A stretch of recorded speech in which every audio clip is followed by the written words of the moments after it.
All right, ladies and gentlemen, welcome back to the channel. As you can see, we are on the grunge channel. And look, man, the 90s. Oh, the 90s. Y'all know it went down in every era, I believe. But, you know, as technology started to get more advanced and stuff like that, more things were being shown, recorded. So, 90s rock stars accused of serious crimes. Comment below if you knew any of this stuff. If any of this stuff is shocking to you. I'm pretty sure it's going to be something in here I knew about, but a lot that I haven't. So, appreciate all the love and support you guys coming over. Shout out to all the good humans. Link is always in the description for those who are asking. We ain't going to waste no more time. Let's jump right into it. From domestic violence to assaulting fans and harassing bandmates, these icons of the 1990s music scene have had serious criminal allegations voiced against them. Brian Warner, better known as Marilyn Manson, began challenging the mainstream in the 90s with his deviant...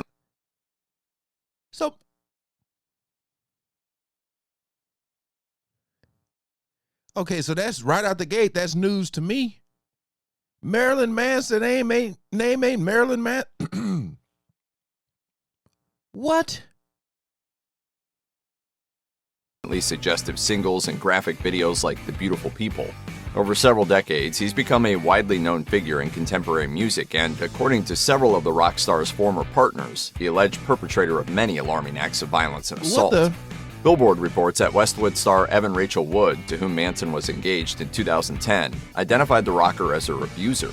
In 2021, Wood wrote on Instagram, "He started grooming me when I was a teenager and horrifically abused me for years." According to USA Today, while testifying to Congress for the bolstering of assault survival laws in 2018, Wood detailed many acts of domestic, physical, and sexual violence perpetrated on her. Though at the time, Wood did not name Manson directly. She alleged that he bound her, tortured her, and assaulted her when he believed she was unconscious. And when you're inebriated like that, you can't consent, especially as a minor. After Wood went public with her story, other women linked to Manson, including musician Ellie Rousel and actor Esme Bianco, alleged the singer. The crazy thing about Marilyn Manson, and it sucks to have to say this, but he just looked guilty with all the imagery in his videos and stuff he be like, you know what I mean? It's hard to, it's like, it reminds me of like when rappers rap about what they do, and then when they get caught doing it, it's like, it wasn't me. You know what I mean? People they call it dry snitching, when you're snitching on yourself. That's what his videos just look like. He's up to something. You know what I mean? Of other crimes. Rousel accused Manson of intimately filming women at concerts without their consent, while Bianco said that the musician kept her prisoner in her home and attacked her with a knife. On the night of Thanksgiving 2005, Scott Stapp, former lead singer of the mega-popular rock band Creed, wandered into the bar of the Harbor Court Hotel in Baltimore. According to Rolling Stone, once inside, he reportedly provoked a fight with the members of the rap rock band 311, best known for their 90s hit Down and All Mixed Up. Vocalist S.A. Martinez reported that he and his bandmates were watching a basketball game on TV when Stapp entered the bar and declared that he enjoyed fighting. He proceeded to start taking shots, throwing shot glasses, and tossing garbage at the band. After Stapp made a disrespectful comment about Martinez, this man walked in there and was like, I love to fight, and just start swinging on people? That's crazy, man. Again, a lot of times people be on some stuff, if you know what I mean. Just imagine somebody coming in there, I love to fight, and tossing garbage at the band. After Stapp made a disrespectful comment about Martinez's wife, drummer Chad Sexton tried to defuse the situation. Sexton recalled to Rolling Stone, "I kindly asked him not to disrespect anybody and reminded him that we're all friends. That's when he sucker punched me, hit me right in the face." Stapp then struck Martinez's wife, and a full-on brawl developed. Hotel security broke up the fight and removed Stapp from the premises. 3 months later, Stapp was arrested for public intoxication while on a layover at LAX airport in Los Angeles. You see what I mean? The New York Daily News reports that the following year, Stapp was arrested at his home in Boca Raton, Florida, on a charge of domestic assault with intent to commit a felony. Scott Weiland, the gravelly-voiced frontman of Stone Temple Pilots, dealt with a number of legal issues, many of which were related to his struggle with addiction. Playing in such a high-profile band, many of Weiland's arrests have been brought to the public eye. According to Blabbermouth, he was arrested in 1995 on drug charges, and upon his release, he spent a month in a Los Angeles hotel room injecting heroin with Hole's Courtney Love. According to MTV News, Weiland reportedly found sobriety for a few months earlier that year, before he relapsed and embarked on a 5-month stay in rehab. In 1998, Weiland was arrested in New York for criminal possession of heroin, and according to Esquire, he was charged with heroin and cocaine possession in 2003. 4 years later, police busted Weiland for driving under the influence of drugs, according to TMZ. In between his narcotics arrest, Billboard reports that Weiland was also arrested in Las Vegas on a domestic violence charge in 2001. Sheesh. According to a police report, Weiland's wife, angry over his use of a drug, tried to prevent him from leaving their hotel room. The singer then proceeded to shove her against the wall multiple times. After his arrest, he posted the $3,000 bail and was released. Tragically, Weiland was discovered dead in Minnesota in December 2015 at the age of 48, according to Rolling Stone. The cause of death was attributed to a combined overdose of cocaine, alcohol, and MDMA. You know what really gets under my skin? As a person who grew up around drugs, I just know that you always have a choice. There's always a choice. And when you guys be like, can you react to this artist or that artist? And I check their music out and I'm like, man, they're amazing. And then you guys be like, yeah, this person passed away, this and this and that and that. And I get the backstory of it. It really bothers me because it's like all you have to do is surround yourself with the right people. But that fast life, that rock star life, and just when you look around, you look to your left and your right, you look up, you look down, and everybody's doing the same thing. But again, you always have a choice. You always have a choice. And a lot of people chose wrong. And a lot of them just, because it's people still like in their 60s, 70s, still going, still rocking out.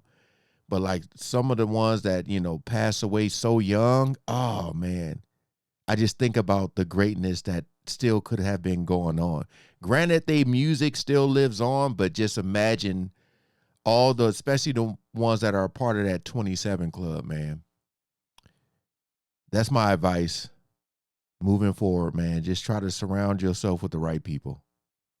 As a singer, main songwriter, and rhythm guitarist in Hole, Courtney Love released 2 huge 90s rock albums, the acclaimed Live Through This and Celebrity Skin. Unfortunately, her personal and legal troubles often overshadowed her musical and professional accomplishments. Oh, shut up!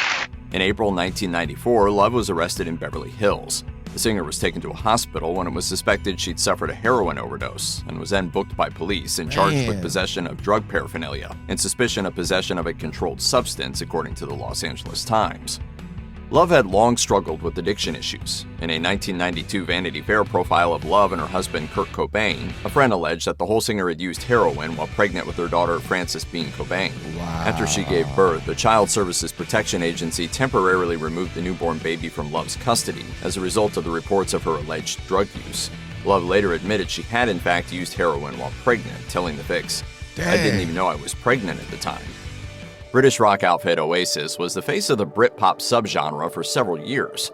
Favorably compared to the Beatles by the British music press, Oasis enjoyed considerable success in the US, with soaring rock anthems like Don't Look Back in Anger and Wonderwall. However, the troubled relationship between songwriter and guitarist Noel Gallagher and his brother lead singer Liam Gallagher look like twins.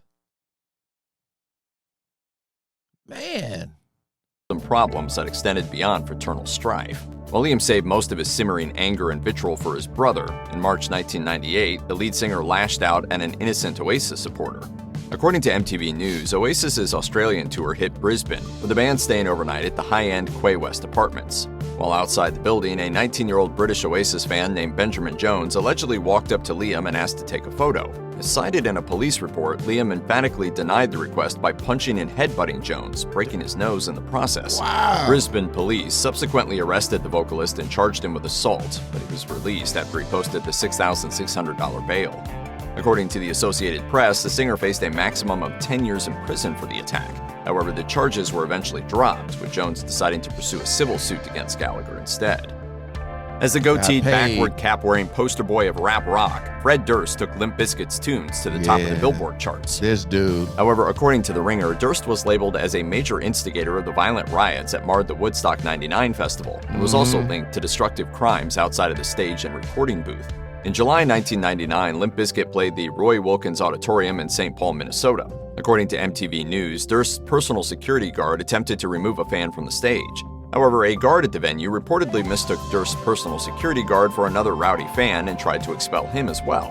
That mistake prompted Durst to kick the venue's guard in the head. Luckily, Durst's victim didn't sustain serious injuries. Still, Durst was arrested upon completion of the concerts and released after posting the $50,000 bail.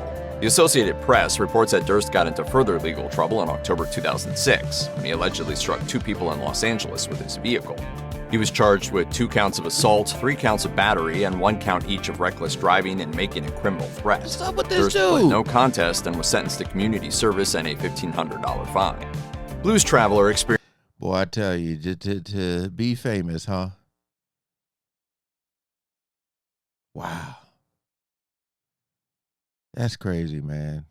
That's why I said people get put on these high pedestals, and then when stuff happen, hey, I gotta stop idolizing them, man. You got to.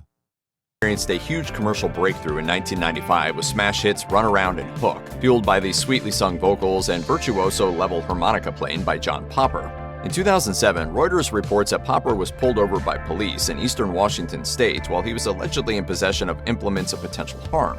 Police stopped a Mercedes SUV traveling 111 miles per hour, which was well over the speed limit. The car was registered to Popper, who was riding as a passenger, and the driver was charged with reckless driving.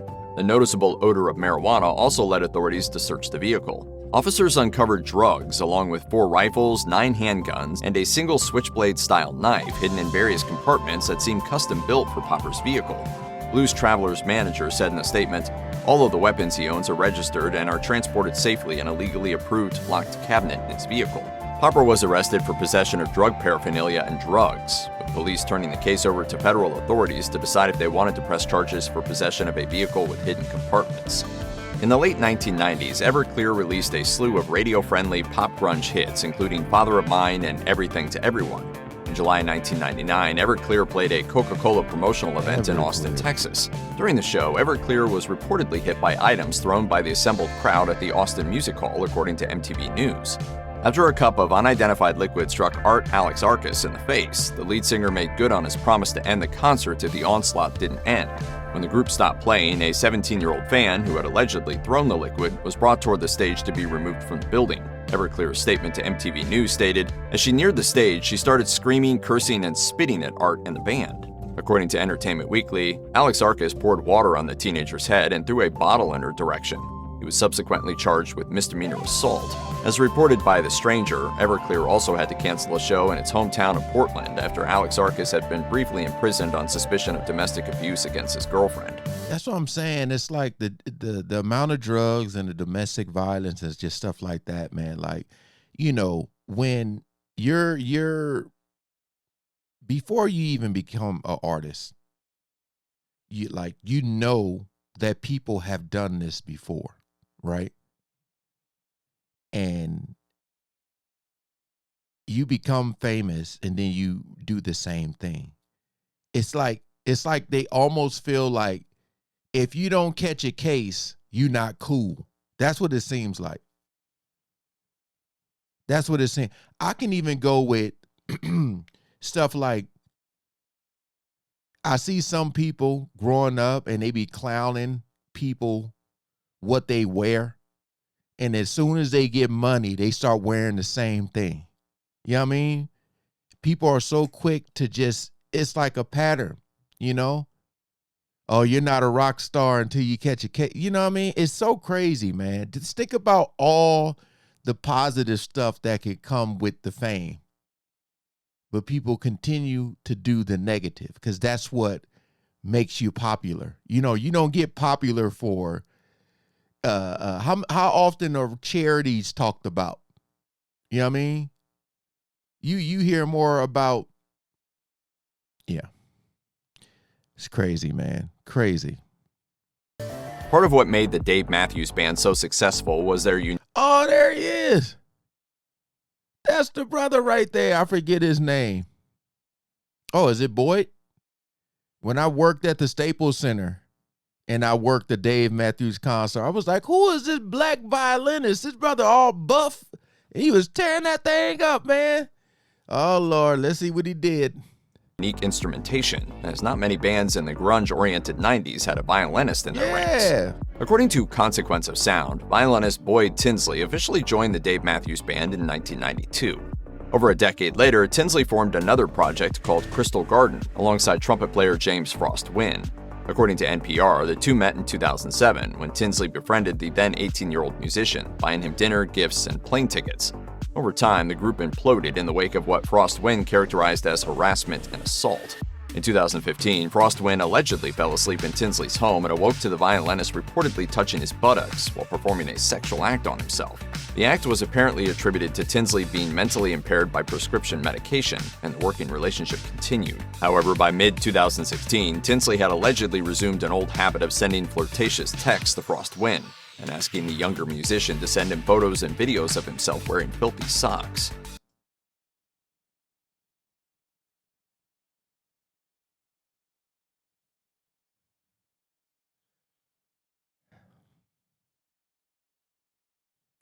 Wow. This mother's, oh boy, I almost cussed. Did he say filthy socks? What did he say? In 2016, Tinsley had allegedly resumed an old habit of sending flirtatious texts to Frost Wynne and asking the younger musician to send him photos and videos of himself wearing filthy socks. Frost Wynne claimed to have asserted to Tinsley that he didn't want that kind of relationship. However, Tinsley later admitted to Frost Wynne that his inappropriate behavior was caused by desires out of his control rather than the effects of medication. Frost Wynne left the band shortly thereafter. In May 2018, Frost Wynne sued Tinsley for $9 million for creating a, quote, hostile work environment. A few months earlier, Tinsley announced the sabbatical from the Dave Matthews Band, which dismissed the violinist in the wake of the allegations of lawsuit. Dang. In the 90s, the Red Hot Chili Peppers became one of the most popular and mainstream bands in the world, selling millions of copies of songs like Under the Bridge and Californication. Rather than wait for accusations against him to arise, Chili Peppers lead singer Anthony Kiedis made some shocking revelations in his 2004 memoir, Scar Tissue. The rock star reminisced about the inspiration behind the band's 1985 song Catholic Schoolgirls Rule, revealing a series of sexual encounters he reportedly had with a 14-year-old high school student. Kiedis. What is wrong with these people, man? What is wrong with these people? It's crazy. This was where I paused it at as I'm asking this question. But man, it's so many women out there that are just throwing themselves at these dudes, and they choose to pick the.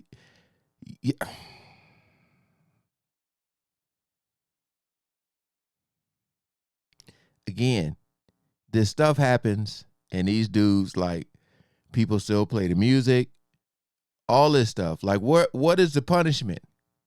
When you guys find out, what do y'all do? Can you separate the artist from the act? Like, is their music that good for you guys to dismiss what they did? And then imagine if that person was someone you knew. Kiedis wrote that, after meeting the girl backstage at a concert in New Orleans, he had sexual relations with her. The singer then brought the young woman to the next tour stop in Baton Rouge, Louisiana. After the show, she allegedly told Kiedis, "My father is the chief of police, and the entire state of Louisiana is looking for me because I've gone missing. Oh, and besides that, I'm only 14.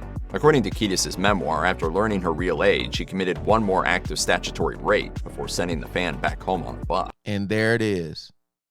I was about to say he didn't know. Maybe he thought she was a certain age, But then, boom, she told him, and he... If you or anyone you know has been a victim of sexual assault, help is available. Visit the Rape, Abuse, and Incest...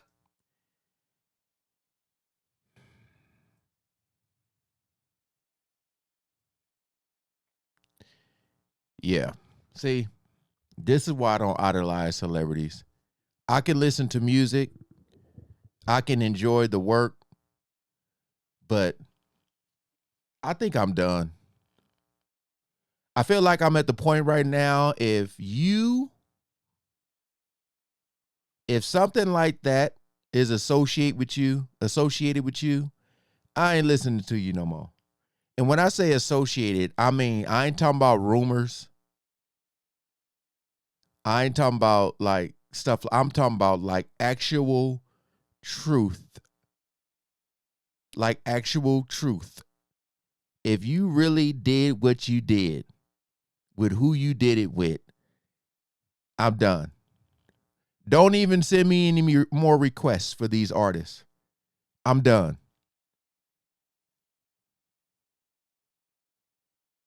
Done. It's one thing to be drunk and you get in a fight with another guy, this like a bar fight, you know, that's something different. That happens. That's like a normal, but like the whole like hitting women, all that type of stuff, I'm done. No more of that crap. Shout out to the Grunge channel for the video. This was crazy. I had no clue. She said, "Oh, I'm 14." He was like, "Oh, okay. It's time for you to go home." But wait, there's more. That's crazy, man. Crazy. All right, you guys. Appreciate y'all coming over. I need to see the comments. I want to see how many people are still rocking with these rock stars, or when you find out stuff like this, like how does that make you feel? Like I don't listen to R. Kelly no more. I don't. I don't mess with Chris Brown anymore ever since the whole Rihanna situation. See, I feel like a lot of people have no ties to this. Maybe y'all didn't witness stuff growing up, but I seen stuff growing up that makes me be like, no. Oh no. But all right, peace out.